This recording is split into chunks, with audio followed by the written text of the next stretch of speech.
Thank you so much, Mr. Chairman. My amendment is straightforward. It simply provides a sense of Congress that acknowledges the tremendous work done by the Consumer Financial Protection Bureau as it was originally conceived in Dodd-Frank and how it has been operating to this point. The agency, Mr. Chair, has refunded $3 billion to 9.7 million victims of unfair, deceptive, and abusive practices in financial markets. The Consumer Financial Protection Bureau has helped people, and fraud has been curtailed. The message has been sent to the next generation of financial huskers that there is a dedicated cop on the beat in financial markets. The singular and dedicated mission of the Consumer Financial Protection Bureau is to protect consumers from financial products, from schemes, and inspires trust in our markets that attracts capital and promotes allocations of that capital to productive, legitimate endeavors.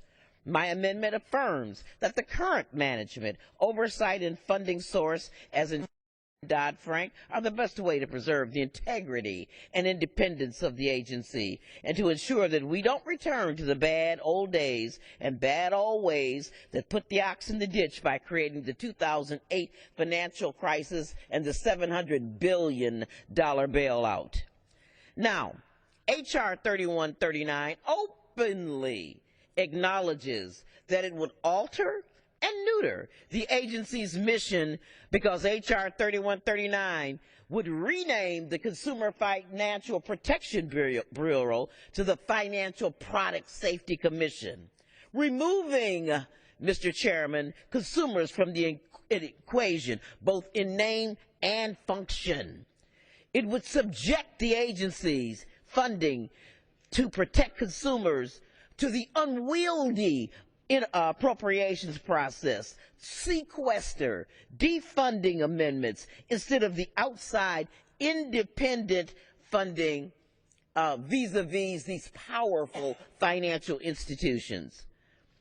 Now, whether intentional or not, Republicans, Mr. Chair, have shown their hand with the omission of consumers in H.R. 3139. And despite the euphemistic name of the bill, as written, this bill would alter the mission and cripple the Consumer Financial Protection Bureau by focusing on protecting financial products rather than consumers.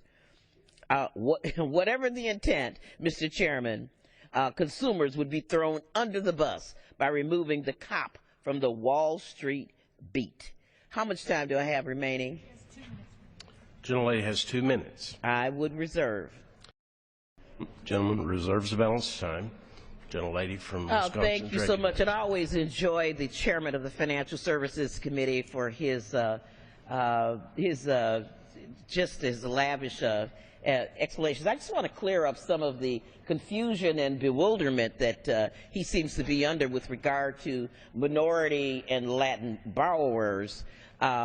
He has over and over again, he's talked about, he referred to the qualified mortgage standards under the new rules, and the new standards have just taken place, and I think that minorities and will find that 95% of the mortgages today will fall within the qualified mortgage standards. Now, having said that, I would just say that the chairman should look at something other than the PATH Act toward restoring the GSEs if he is very concerned about minorities, and I would join him in that to be able to get mortgages. But I would say that to clear up his bewilderment here, I just want to congratulate the Consumer Financial Protection Agency because it is a fact that they have supported the refund of $3 billion with a B dollars to 9.7 million victims of unfair. And I agree with him. The purpose of this bill and the reason that they won't accept this amendment is because they don't want to go on record that they support consumers over all of these very, very lucrative financial products that are out there. and they want no regulation, which is why we saw the 2008 meltdown, the no rules of the road. They want to return to the days where there was an ability to drive the economy over the cliff, and to deceive consumers to the point that they could and would become victims. And so I can understand the chairman's reluctance to accept this language. And I yield back my time. Gentlelady's time has expired.